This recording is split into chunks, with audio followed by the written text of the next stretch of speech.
Hello, everyone, and welcome back to the One Thing podcast. I am here with my usual but ever incredible co-host, Chris. And we have one of our amazing trainers and coaches on with us today, Mark Donohue. Welcome, Mark. We're excited to have you on with us today. Yeah, thanks for having me. I'm really excited.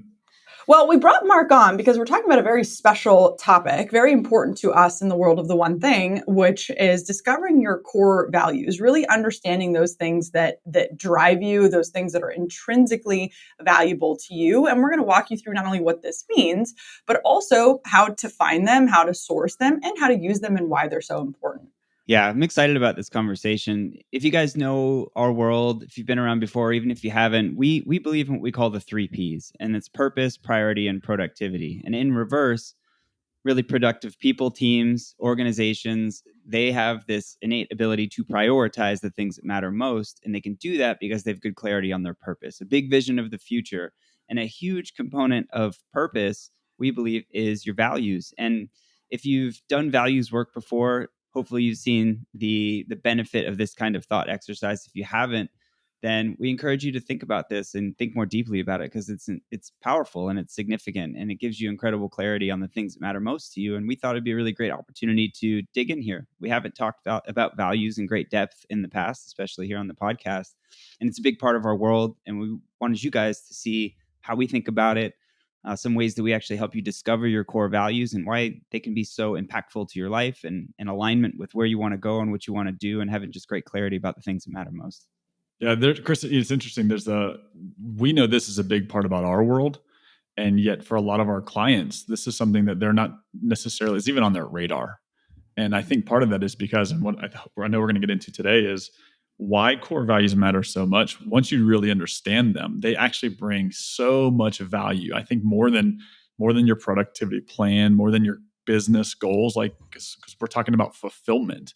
And I think a lot of entrepreneurs, business owners, whatever it might be, get stuck in the more success always leads to more fulfillment. And I think we'll find today that's probably not exactly true.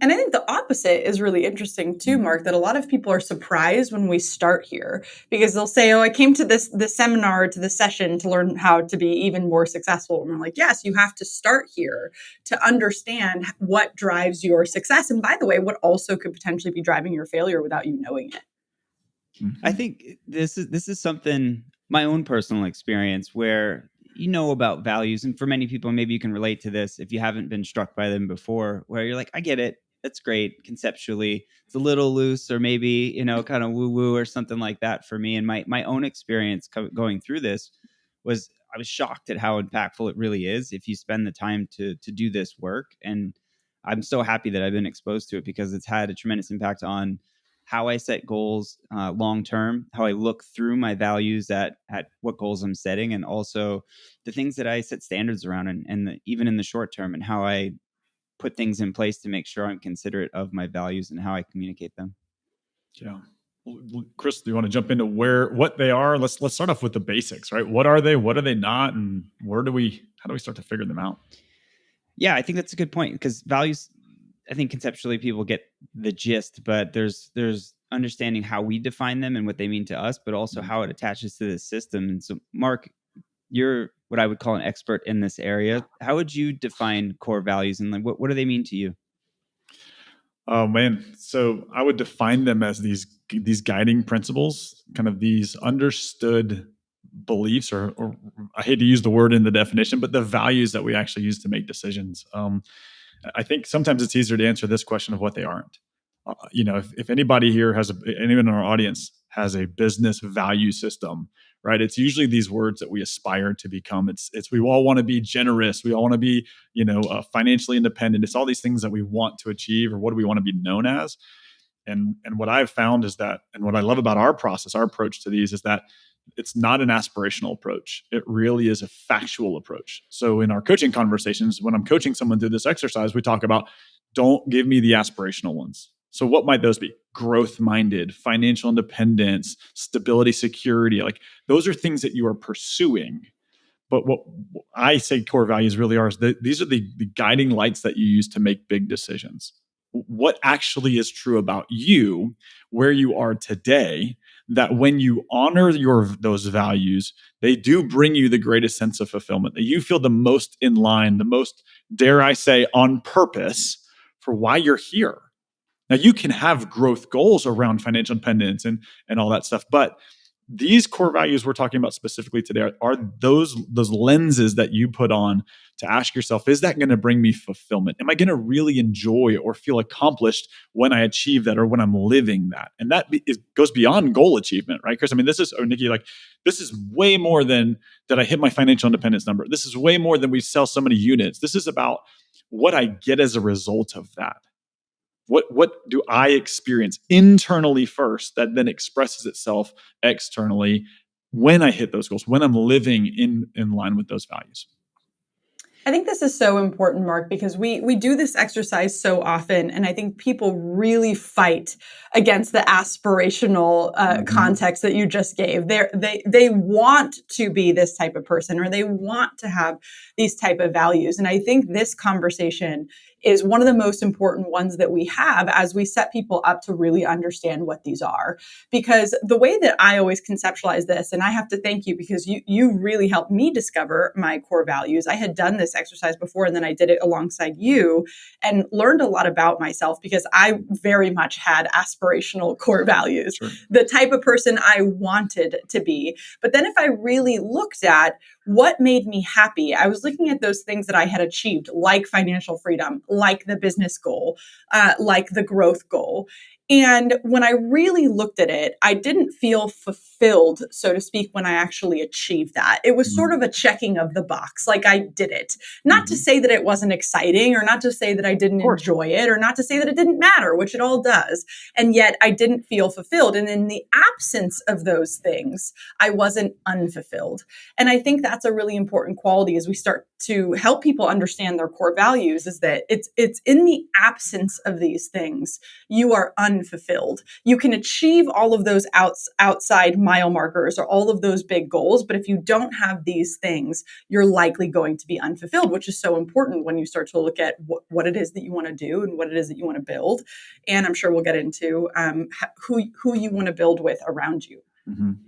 When you talk about the distinction between aspirational and what would really be your true core values, I think it's important to recognize that it may not be something you can unpack the first attempt at values, at going through core values or doing a core values exercise. It's really a journey to discover that, because oftentimes you really can't recognize that they are aspirational because there's a lot of programming or influence of others, or this picture of what you think you want to be and the perception of other people around you, versus really digging down and understanding what truly matters to you. And I've found that it takes time to get there, in my own experience and with the majority of people who do this.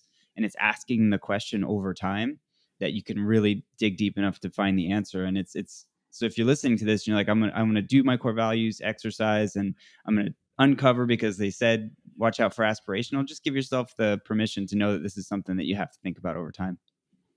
Yeah, Chris, if you don't mind, can I tell a quick story about my journey with these things? Right. So I had gone to Tony Robbins, I think it was 2015, 2016. I did Date with Destiny, right? Where you spend a week in a highly immersive environment. And at the end of it, you write kind of your life's purpose, your mission statement for life, whatever that might be. And my mission statement, life purpose, whatever that statement is called, I forget. But it was to share truth and love with as many people as possible and to have a blast doing it. And then fast forward, we come to the goal setting retreat, and where my wife and I were doing our core values together. And I think you both said this really well. It's very easy to do the exercise, but identify the wrong core values. I think it's very difficult to get them right in a vacuum. So if you had somebody that knows you at a high level, that very, very close relationship, or a coach, you can get there faster. So we get to the goal setting retreat. I'm doing the core values exercise for the first time with my wife. And my 3 core values that I identified were growth, gratitude, and fun. So my mission statement was to share as many truth and love with as many people possible, and have a blast doing it. And when my wife looked at those, because in the retreat we said, well, what do you think? And she looked at me and she goes, are you an idiot? Like, fun is not your number 3. Fun is your number 1. Like, that is so clearly evident to me that you value fun at a high level.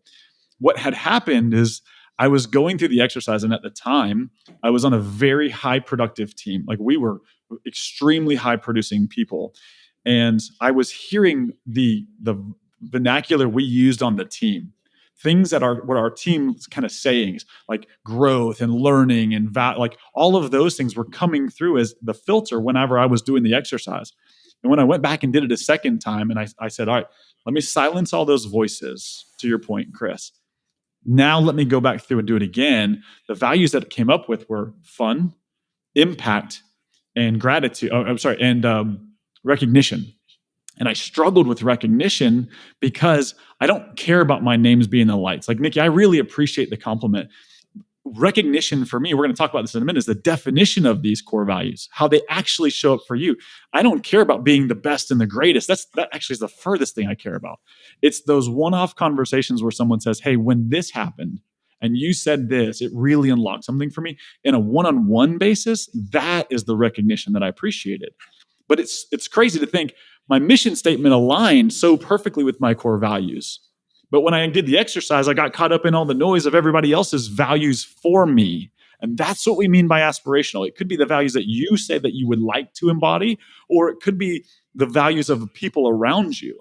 And this is kind of difficult because you got to kind of separate yourself from kind of what you said, Chris, from the noise and actually get in tune with yourself. And if you have someone that can walk through this with you, that you can say, what do you think? No judgment. You're not wrong, but what do you think? And say, I don't see number one, I don't see number two, but I really see number three. And I can give you examples of where that's shown up in our lives. Jenny said in that moment, Nikki, she said, Mark, you're always asking the question, how can we make this more fun? How can we make this more enjoyable? And that's why I think fun is your number one. And when I accepted that, it was like, yeah, I can have a good time. That's okay. This is acceptable. I think that's so important. And thank you for sharing that story, because I think the value of having somebody who knows us really well is often understated in doing this exercise, because we think we know ourselves well, but it's also very easy to lie to ourselves, and it's very easy to believe it. And it's very easy to convince ourselves that these values are something else, especially to your point, when there's a lot of noise around us, whether it's from our team or whether it's from what the world is telling us to do or be. And I think having someone who is immersed with you, whether it's a business partner, a life partner, someone who knows you really well, who spends a lot of time with you, and who sees how these values actually unfold, because that's what we're talking about here. It's how do you move through life when you're not being influenced on how you should be moving? How do you behave naturally? And we're going to talk about this as we move through this, but this becomes so important as we start to understand how your mind works, what you're aspiring to, and how you should be behaving based off what you want to do or what your big goals are.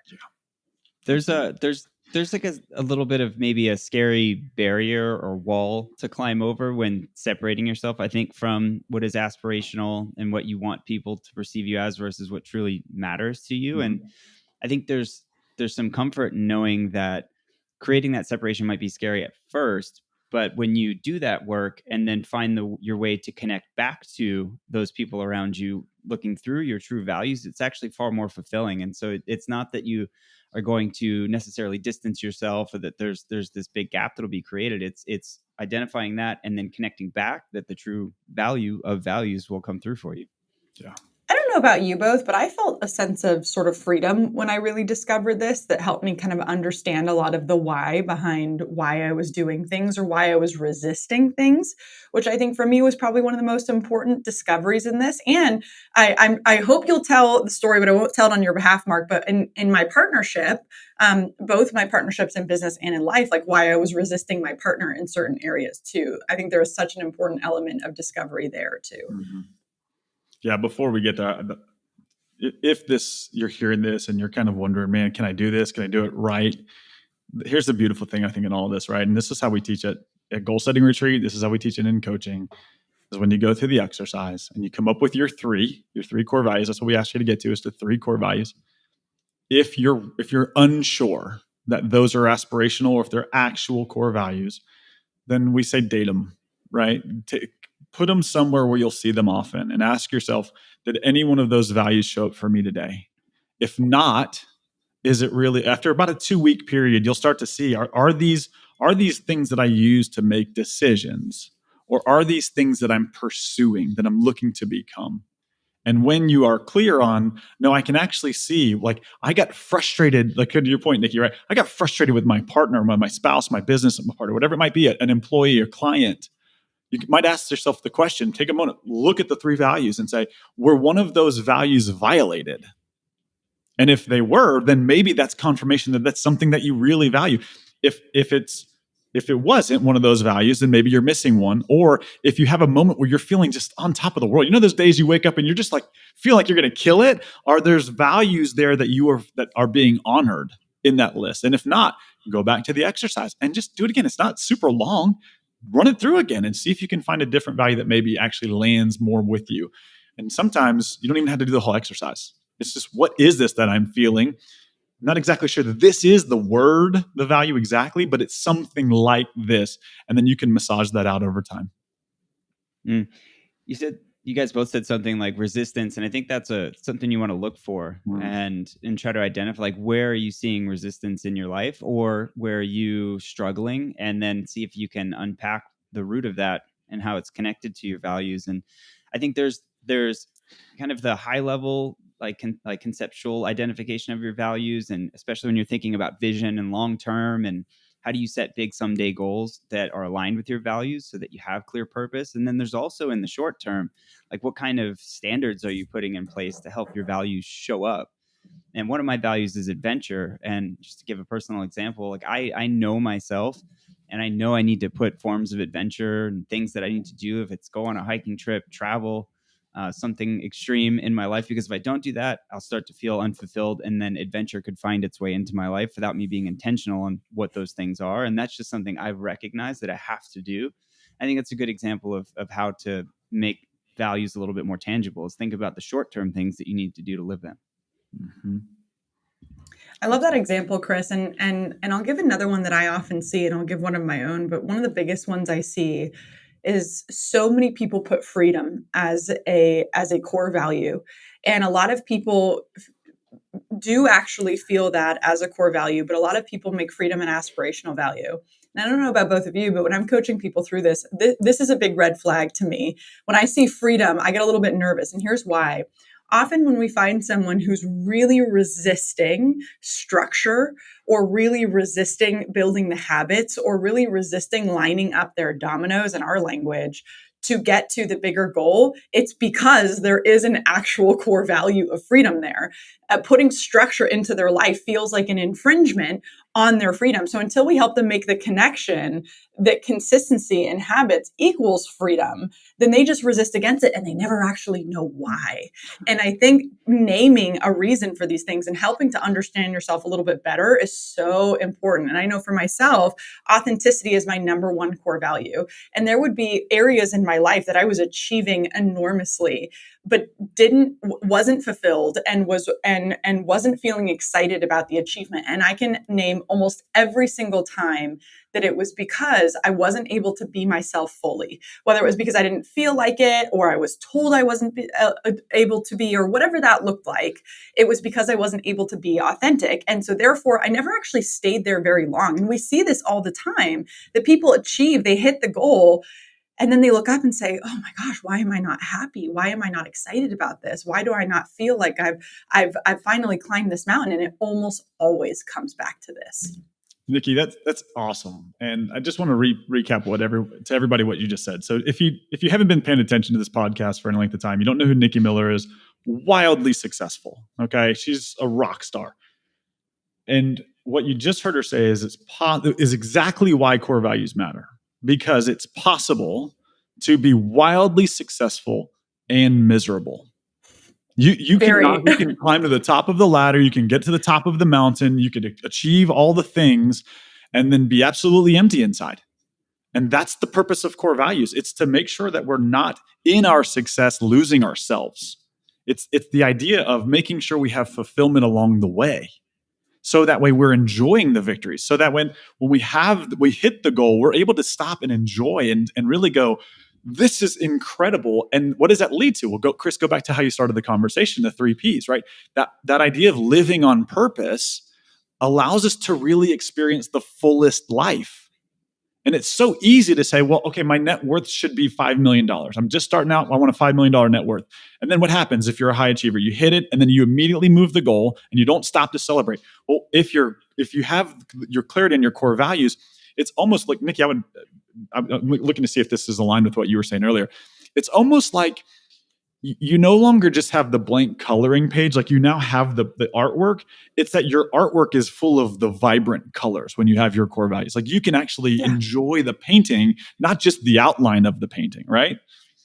For sure. It's a beautiful way to put it. So if somebody's listening, they're starting to get the gist on the purpose here and why values are impactful. How do we typically guide people through discovering their core values? Mark, do you mind sharing how you lead your coaching students and the events that you teach this?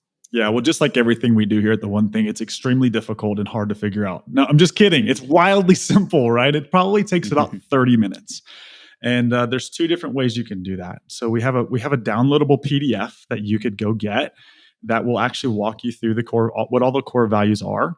Or you could go and purchase a core values deck. Now, the reason we do two different types of mediums there is people learn different ways. I'm very tactile. I like to manipulate things. And so having the deck for me is worth the investment because, first of all, you're going to do this not just one time. We recommend you do this at least twice a year just to check in because these do change. So let me just speak from the deck perspective, if that's okay, Chris. If you're doing the PDF version, it's very similar. You're going to start with a whole laundry list of values. There's a lot of them that could be your values. And we have to go through this list first and eliminate the ones that don't resonate. And so we just ask ourselves a really simple question, and that is, does this value resonate with me? And the first round or two is about saying no to the ones that don't. It's getting the noise out of the way. So let's say you start off with 150 core values. After a round or two, you're going to get down to somewhere around 20, 25 core values, and you're going to get stuck, right? The way we use the litmus test that we use that I tell my coaching clients is, as you see the value, if it's not a hell yes, it's a hell no. So just discard it. It's okay if it's wrong. If you get it totally wrong, you can come back and do the exercise later. So just quickly move through. The whole exercise, we recommend take no longer than 30 minutes. So that means about 3 to 4 seconds per card. You look at the card, yes or no, make a pile of no's, make a pile of yeses. When you get to a point where you can't eliminate any other values, like you kind of like these ones all resonate with you, and you can't eliminate anything else. So you're just going to keep doing that until you get down to that spot. Now you're going to start putting these into buckets, like categories. What are all the values that seem to resonate in the same kind of area? So for me, adventure, laughter, travel, fun, those are all the same kind of bucket. Put all those in a bucket together. So now you kind of have 3, maybe 4 rows or buckets of values. And then what we're going to do is we're going to now look for the word that best represents the bucket, that represents that category.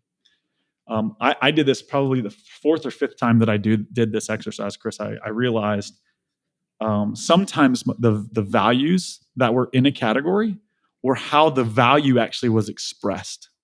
So if fun is my core value, going on an adventure is a form of fun. Laughter is a form of fun. Travel is a form of fun. Like that's all fun for me. So that might be true for you, might not, but really you're looking for the word that best represents the category. Now, here's permission. As you're looking at your list of values, if one doesn't seem to stand out above the rest, ask yourself, what would the value be? It's okay if you make up your own word. In the deck, you actually have blank cards that you can write a value on. So that's okay to do. And so you can have that. Now you'll get your 3 words. So we've gone through all the no's. We've bucket or categorized our yeses. We've got down to the word that best represents each category. Now we're just going to ask the question, which one do you use the most often to make big decisions? Which one, when it's honored, brings you the most fulfillment? When you're living in fun and when you're living in authenticity, when you're living in adventure, it probably gives you the greatest sense of fulfillment, right? So that would be number 1. If you get stuck and you can't identify one, you can ask the inverse question, and that is, which one of these, when it's violated, makes you the most upset? And for a lot of people, that actually helps more than which one brings you the most fulfillment. So what makes you upset the fastest? Like you knee-jerk react, you get super upset about something. Which value would it be that's being violated? And you can kind of identify, well, this is probably number 1, this is probably 2, and this is 3.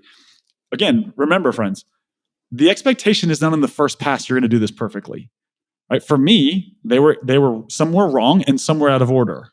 That could be true. You do it again in a week or two, maybe you get a different order. Maybe you get a different value altogether. This is a journey. This is about learning yourself. You're trying to put words to what you feel and experience, what brings you fulfillment. So don't feel like this is a one and done process. It's not. It's a kind of do it, test it out, date it a little bit, revisit it, see if it's true, see what actually lines up. And again, if you had a coach or if you have a partner, that someone that's very close to you that you trust, that knows you intimately, ask them about that. Where do you see these things showing up in my life? And they might help bring some structure to that order for you. Anything I missed, Chris, Nikki? Well, I think there's something to recognize, maybe identify who you are in doing this and what your tendencies are, because we find that generally speaking, there's kind of 3 groups of people that do this, and you kind of fall in one of these 3 groups. And you'll be the type of person that you go through it, you do it in less than 10 minutes, you've got 3 and you're done. You're like, that was easy. If you're in that group, I would just ask some questions like, did you think deeply enough about it? Are you just going to aspirational because that's what's programmed in? So are you really challenging these the right way? So if you're getting through it really quick, just double check that you are identifying the right things and they're not aspirational. You kind of have the second group, which is the middle. You get through it, but maybe you get stuck a little bit grouping them and finding the top value for each that Mark just described. And then the third group would be, I could spend 6 hours on this and still have 30 cards. And if you find yourself in that group, then remember what Mark said before. It's these change over time. Give yourself permission to put something up on the scoreboard and then just work it over time. Like, you're not going to tattoo these. You can. I wouldn't recommend it. No. Because you're going to have a lot of tattoos after a few years. But this is something like, give yourself permission to know that you're just putting it up and you're going to reflect on it. And the value of doing it is that work of grinding on it over time so that you get the clarity. So just, I think, recognize where you are in there and ask the right questions. Yeah. I think there's so much value in doing them over and over and over again too, right? We have people coming back to the goal setting retreat that we hold every year who've probably done this exercise 10 times, 15 times, many times, whether it be with us or on their own. And they do change. Sometimes year over year, they'll come back and they'll say, yep, I'm exactly where I was this time last year. But you change, life changes, values do change, or you intrinsically get to know yourself better. But I do want to go back to something that you said, Mark, which I can say was so important for me, that you really helped me with, which is the difference between the value and the expression of the value. And this is where it's so important when you're going through this exercise to put these in these categories that Mark talked about, because I can say that adventure used to be what I thought was one of my core values. And then I realized that, much like you, adventure was actually an expression of the value for me, which is playfulness, right? That I find playfulness in adventure and in a lot of other places. But if you took adventure away from me, I'd actually be okay so long as I could express playfulness in other ways. I could have fun or joke with my friends or be in an environment that allowed me to be serious and be playful when appropriate. And I would be okay if that one went away. So when you're looking at that, you can do a sort of mix of that process of elimination that Mark talked about, but also understand if this is the expression of a value or if this is the actual value itself. I know Chris well enough now to know that if you took adventure away from him in the way that he expresses it, we'd all be in trouble, right? And he'd be in big trouble because it's truly his value, right? But for me, it was just an expression of my value, and I think that's a really important distinction. Mm-hmm. Well, if you're watching this on YouTube, right, you can go just see when Nikki said playfulness, you saw Chris and I kind of snicker, because as you get to know your colleagues and you become aware of other people's core values, you start to see, absolutely, that is so absolutely accurate. Because like we'll be in a meeting and it might be a heavy conversation of a meeting, and then Nikki will crack a quick joke and we're like, where did that come? But now, if playfulness is her value, it's not that she's goofing off. It's not that she's not highly driven. It's that on the journey, she's going to make sure that playfulness is sparked in, because that maybe keeps her attention or helps her actually be more productive along the way. Yeah. And to be able to express your value, it's very important to define them. And so not only have you identified your top 3, go through and actually journal a little bit and define what it means. Like, how do you, because that word is going to mean different things to different people. So what does it mean to you? And that'll help root the value for you, and maybe even unpack a little bit how it shows up. And so take some time and actually figure out how you would describe that value and how it shows up for you. Yeah, I think that's the absolute final piece to this process is your definition. Like I said, when I first identified recognition, I really struggled with it because it didn't seem to resonate. What I understood everybody else's definition of recognition to mean, when I put my own words to it, then I was not only able to accept it, I was able to sit in it and actually enjoy it. And it's critical. So great call out, Chris. To what Mark said, they were giggling a bit when I said playfulness. And when Chris says adventure, we all smile a bit. And when Mark says fun, we all smile a bit because we know each other really well. And I think this is where understanding this about yourself is actually such a gift to the people around you. Absolutely. Right? And ultimately how important it is to do this with your team as well. This is something that when someone is inducted into the one thing, right? When we get to know someone really well, this is a question that we asked very early on. And we actually come back to each other often and say, are these still your core values? Is this still what resonates with you? Because we want to know that about the people that we're surrounded by, so that not only we can respect it in ourselves, but also so that we can respect it in them, right? We know that if we put Mark in a position where he's doing something that's not fun to him for an extended period of time, like we're going to have to get him out, or we're going to have to get him out to do something fun, right? We can't keep him there for too long. And not to say that we have to tiptoe around everybody's values, but knowing this about the important members of your team is just such a valuable leadership tool above all. Yeah. Well, here's why I think so, Nikki, right? Is if you ask me to do monotonous administrative work, that's just not my gifting and it's not fun. There's two things that are going to happen. One, you're going to kill my creativity and my what I bring to the conversation. You're going to kill that to the point where you will drive me away. I will quit. And so as a business owner, if I have a team, what's the most expensive thing in the business? It's a bad hire or putting someone in the wrong seat. So because if that person leaves your organization, Nikki, we know this, right? We've been taught this, from our KW training, and that is people very rarely leave your organization because of money. They leave it because they're no longer seeing the path to achieve what they want for their lives through your organization. And so if you're not aware of your team members' values, if you're not doing this work, I think you're going to eventually drive your best players away unless you accidentally happen to stumble into their values. But as a business owner, if I can go find out what their values are, then I can speak or set them up in a way to honor their values. Now they feel extreme fulfillment through their job. What's the likelihood they're more likely to stay with that company? I think it's an incredible internal investment. So. It's a great point. It's a really great point. There's some, I think, something to call out here too, especially in the short term. One of the lies from the book is a life of balance, and this belief that you can live your life in perfect harmony all the time and all the areas of your life are going to be in perfect balance. And that's just, it's not achievable. And it's really more about counterbalance. And I think there's something to apply there with values as well. Like your values, it's unrealistic to think that you're going to perfect fulfillment and harmony in your values at all times. So take some ownership in knowing too, that at times you may have to be out of balance with one of them, knowing that you're going to circle back to it. So I think that's a healthy recognition as well. Well, that's like what you said, Chris, like, that you have to schedule adventure on your thing. So if the job maybe starts to feel mundane after, let's say, a quarter, right, then it's just important for you to be able to say, how can I go on an adventure, maybe for the weekend, 3-day weekend, maybe a week, but where in the year? We see this a lot when we coach our clients. So their business has seasonality, right, Nikki? And all of a sudden it's like, you're going to need a vacation or something to recharge. Imagine doing that, but actually really leaning into those core values where you come back and you don't say, I need a vacation from my vacation. You come back and you say, man, I'm ready to charge. Like, let's go get it.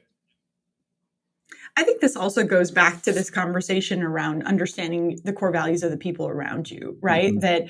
That Chris, to your point, it's not that we're trying to be perfect or that we should expect other people to be perfect in their interaction with our core values. Like there are always going to be parts of any job. I think this is often an evolution that we see, especially in young people that we coach, that they get to this point in their careers where they're like, oh, this is hard and it sucks and I don't like this, but this is the dream I thought I had. I'm like, yeah, part of the dream is the stuff that's really hard and sucks, right? You're not always going to be living perfectly in your values. Mark will have to do things that aren't fun sometimes. I will have to do things that aren't playful sometimes. Chris can't be an adventure all the time, right? That's part of finding our version of counterbalance, right? We don't believe in balance, we believe in counterbalance. And so it's understanding that you can't live here forever. We just want to understand if we go out of balance for too long. Mm-hmm. Yeah, that's a great point, Nikki. There's maybe a small trap to watch out for with values that I've seen is like try not to. I can't think of a better word right now, but try not to like weaponize your values on others, where you say like you're not considering my value and use that as a way to create leverage in an environment. You're kind of zoom out a little bit. You're trying to have a line of best fit over time, where on average over time everybody's more aware of each other's values, but don't turn it into something like, hey, you're not fulfilling my value, and because of that our relationship is in this, just bring awareness to it and try to work within it so that everybody generally is moving in the right direction. I think that it's an internal experience that starts to express itself externally. So if I'm not having fun, it's my responsibility to ask the question, how can I make this fun? If you need an adventure, Chris, it's your responsibility. It's not the organization's responsibility for you to go get a vacation. You need to step up and say, in order to be in line with myself, need to take that weekend and go do something outdoors, to go hike the mountain, go run the marathon, or whatever you do to jump out of an airplane, whatever it might be.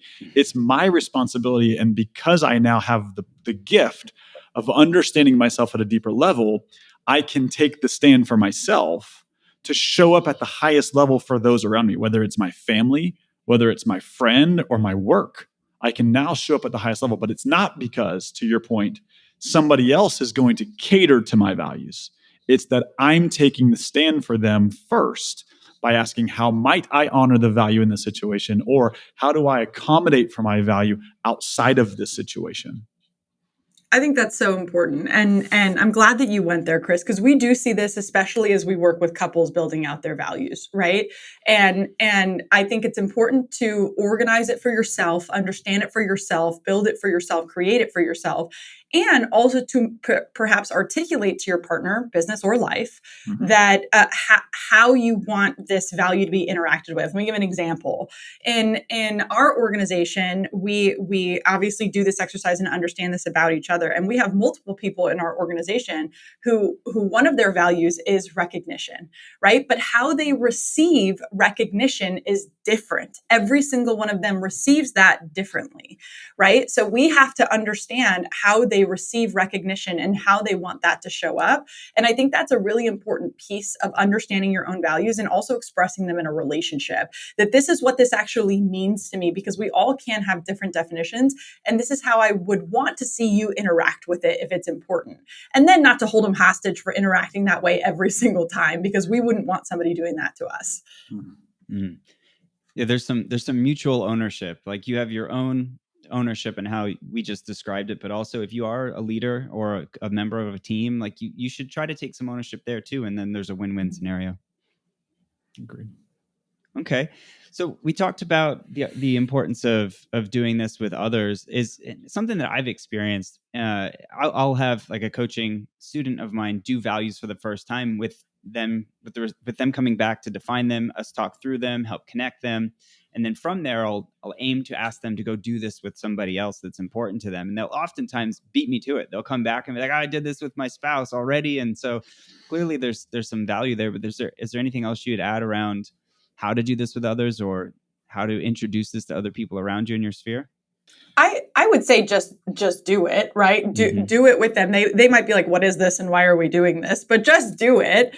And I'll let Mark talk about this because he does such a great job of it and has coached so many couples specifically through this.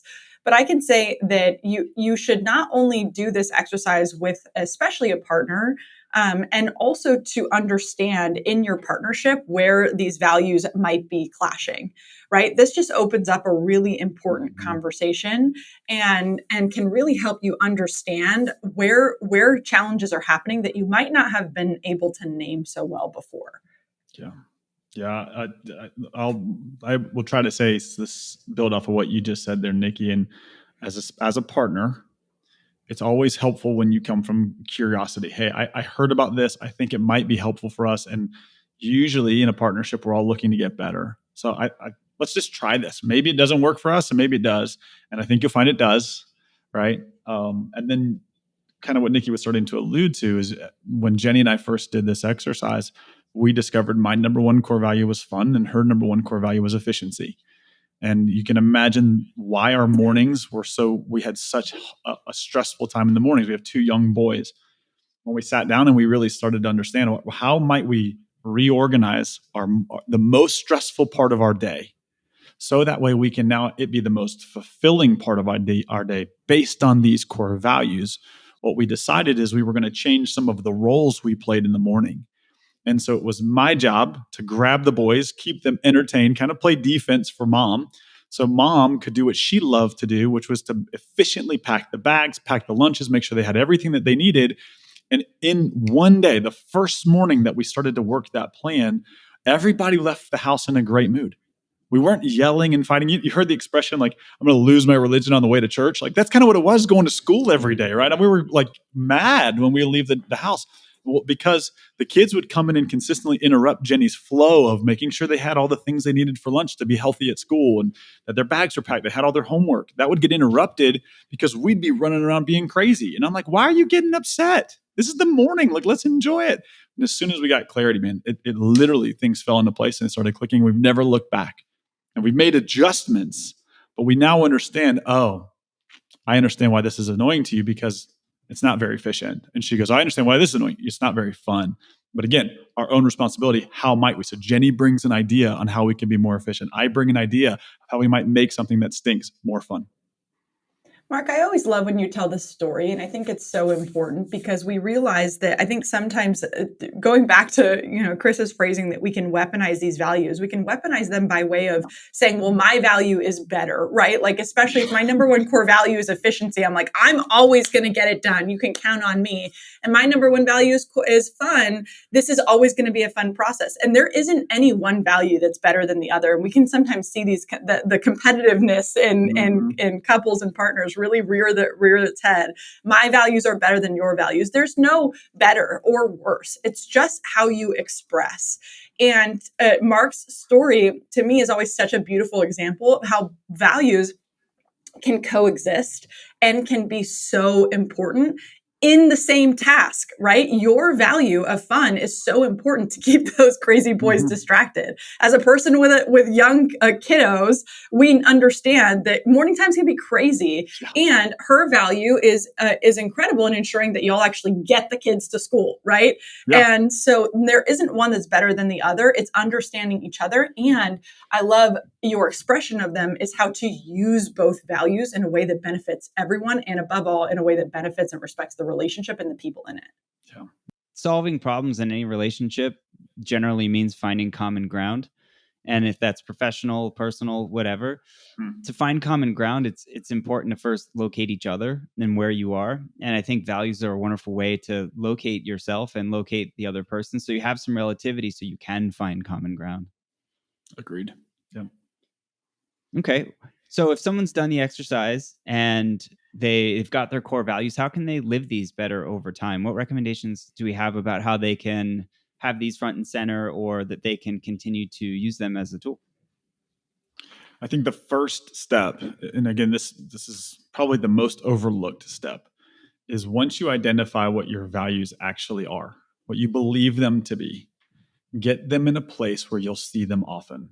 I don't care if I've coached clients where go get a dry erase marker and write them on the bathroom mirror, get a crayon and write them on the shower wall, like put them on your dashboard. I don't care, but get them top of mind. You're not conditioned today. If this is the first time you're experiencing a core value conversation, you're not conditioned to think or look through the lens of a core value. So it's easy for you to do the exercise, and then 2 days go by and your world falls apart and you totally forgot about this whole idea of what you did.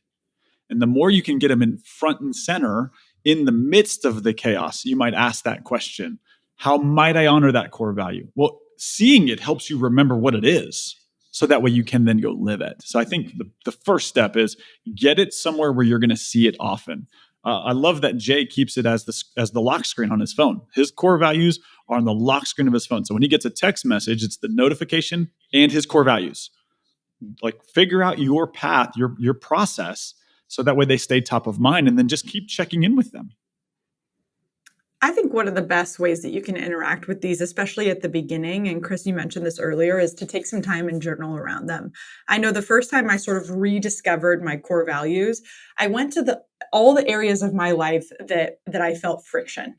Whether it was with people, whether it was in work, whether it was in the achievements that didn't really feel the way I thought they were going to feel, and wherever it was within myself. And I just started journaling on which of my values this situation might be infringing on. Yeah. And sure enough, every single one of them was hitting on one of my top core values. And that was a reason for why it wasn't working within me or without me. Right. And so then I went in and started to make decisions about, should I keep doing this, or how can I bring my values into this in a way that's my responsibility? That's great. Another thing to consider, I'll give an example here of we're fortunate to work with some groups in the military, and from early on at a young age, they're indoctrinated into the organization's values, and they become very much like a guide rail for how they live their lives and embody them. And doing values exercises to identify their own personal values first, it's a struggle to make that separation. There's a lot of aspirational or just disconnecting in a way that's impactful from what the organization's values are, and then connecting back. And I wanted to call out and get your guys' thoughts on the importance of making that separation. But even if you're working in an organization and you've identified your values, and they may not be the same values of the organization, like why it's important to draw the connection. Or unfortunately, sometimes maybe it means that you've recognized that there's a gap that's unsolvable. Nikki, I'll let you handle that one first. Yeah. I think you said it, Chris. I mean, I think you have to have an honest conversation with yourself of, can I bring my core values into this?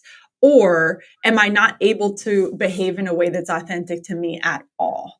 Right? Because I think sometimes we do get a little bit stuck in the framework of wherever we are, that if we don't behave this exact way, that it's not right. And that's very rarely true, right? You can respect the values in this example of the organization that you're in and bring yourself into it, right? And so I'll use a Mark's fun example. Like, you probably wouldn't put someone whose number one core value is fun into military training, right? Like, you typically wouldn't probably put those two together. At least it doesn't sound fun to me. and yet I believe that someone who had that core value could still thrive in that organization by figuring out how they bring fun into it when it's appropriate, right? We would coach that person to say, okay, it's probably not time to have fun when you're doing drills and you need to be really serious for the safety of yourself and everybody else around you. But when you're done and when you can be in your off time, let's figure out how you express fun, right? And so ultimately, I think it's, can I bring myself into this, which I very rarely believe that there is a world where the answer is completely no. And I think the flip side of that is, does this organization heavily infringe on all of my values, right? Is there behavior happening or a culture happening that infringes on my values in a really distinct way? And if that's happening, then I usually would advise someone, like, that's probably probably not your place, and those probably aren't your people. Yeah. I to your point there, I think it's, in my experience, it's been, if the culture is one that doesn't or will consistently violate those values, that's when I have a challenge. If the tasks are difficult, if the duties of the job are difficult, that's on me to overcome. Like, I signed up for the job, right? So as soon as you said that, Nikki, like military training, I think, how would I make that fun? It's always gamification, right? It's always, how do I make this into a game or a challenge? And that we find that. But when the culture is one that consistently violates those things, then for me, I'm like, that becomes a challenge. Right. If they're constantly telling you, Mark, you can't have fun and don't have fun, then that becomes an infringement. But if you're able to express fun in your form in that training, then I don't see why not. Exactly. Yeah. An important thing to recognize, what I hear you guys saying, is that when you separate yourself from the organization enough that you can identify your own values, that there's going to be a gap that's created more likely than not. But the benefit is to then merge the gap and figure out how your values do then show up and how you can fulfill those values in the organization. That is the fulfillment. More rare, but still may happen, that you do that work and you have identified, actually, I'm not in a place where I am going to be fulfilled, or where the culture will ask me to be out of alignment with my values. And then you've won. You've recognized something that's important. Yeah. I would add too that, listen, we typically don't choose a significant other or a business partner or an organization that's exactly like us. We typically are looking for the supplement of ourselves, right? I'm not a great planner. And I didn't fall in love with Jenny because her number one core value was efficiency, but I saw how we can be a great team, right? And with my business partners I've chosen in the past, I chose them because they were strong in areas that I was weak. And when you think about your core values are your gift that you can bring, we're constantly looking at how do I add value to the relationship, to the partnership, to the organization, to my children, to whatever it might be. And I really believe at this point in time that value is your core values. It's the things that make you unique. I saw yesterday was my son's birthday. I took him to the Lego store, Disney, and had a lady with a shirt on that said "Be wildly different." And I'm like, no, you already are. Like, you are unique. Just be yourself. Allow those values to come and be the spice, the flavor that you bring to the role, the job, organization, the task, relationship, whatever it might be. So find them out, discover them, start to honor them, recognize them, and then really let yourself express them as often as possible. I think by asking the question, how might I honor that value here? Yeah. And I think it's going back to, Mark, honoring your values and respecting that all values are necessary, and that there genuinely are not any that are better than others. Because I always say there's a flip side to your values. All of our great strengths, when we flip that coin, are just in relation to our great weaknesses. There's another side to your values that are the things you're not so good at. And to your point, that is usually what makes partnerships. Very rarely do we see two of the exact same person get together, because they'll kill each other and their life will be chaos, right? And ultimately, whatever they're both weak at just won't ever get done, or they'll end up not being in partnership, whether it's in business or in life, because somebody's got to do those things, right? Someone has to get the kids out the door, in your example, and someone has to bring the fun, right? Someone has to make life light and have fun doing it. And we typically look for the opposite side of us in our partner, again, in business or in life. Yeah. And so understanding how to have that conversation and how to use both strengths, so important. Great. Well said. So we know to live your life on purpose and to really dial into the things that matter most, discovering your core values is a hugely impactful exercise that you can do. And if you're facing a big decision, if you have big shifts coming up in your life, or you're in the midst of some change, I mean, what a great time to get clear on the things that matter most, to dial in your compass. And even if you're just in a steady state, it's important to have these. So we highly recommend, if you guys haven't done an exercise, join us. Do this. Discover your core values with us. And we've got a wonderful free opportunity and resource for you guys coming up in May, if you're listening to this in May 2024. We've got a free webinar where we're going to help guide you guys through discovering your core values and go through some of this content again, set it up and do the exercise to help you. So please join us. If you follow us on social, we'll have links to register, theonething.com, and be a part of that with us. We'd love to help you. Yeah, we'll drop the link to register in the show notes as well. Yeah, this idea, right, came from this is the season where we see a lot of people graduating. I saw a stat the other day that said 90% of students that graduate with a 4-year degree will not have a job where that degree is in. So they'll choose a job outside of their degree field, right? So how incredible would it be to gift this to your kids who are graduating high school, that are starting their journey on their own, to go and discover their core values with them, so they maybe can save time, they can save money on getting a degree that matters, right? Maybe make the decision based on what actually matters to them, and then pick the job and get earlier into the career so they can go farther and faster and feel fulfilled along the way.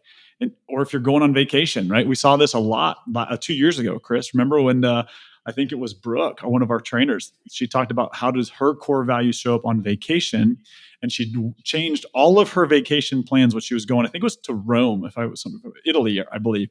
And they chose all these different adventures because they were more in line with their core values. She said it was the best vacation she ever had. Like, I mean, just so this is a great time of year to do it. If you got someone, drag them in, pull your people in, join us on the webinar. It's going to be a good time, and you're going to walk away with some clarity around this. And Mark, I love you brought up gifting this to kids and to young adults. And I think often that's the best time to do this. Not to say that it's not going to change as they get older. It definitely will, or maybe not. But most likely it will. And yet I find doing this with young people is the most fun in my experience, because they don't have as much noise around them as we do, right? I did this with my teenage nephews.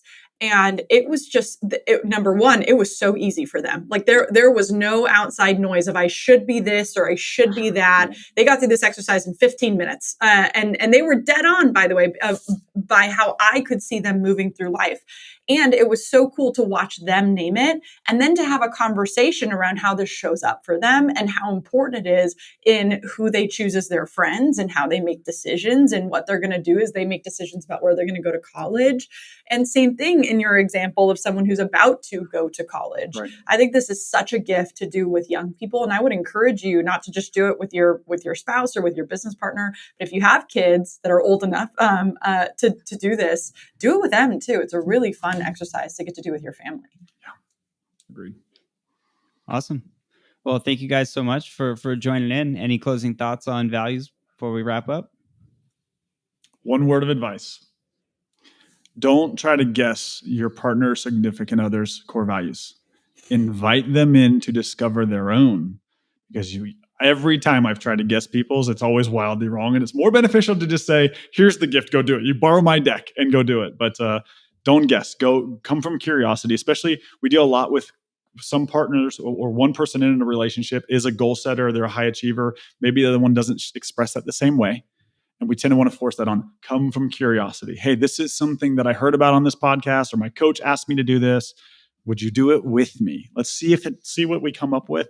Come from curiosity is wildly helpful if you're looking to bring this to somebody else. I would say along that same vein, don't tell someone that they're wrong in their value.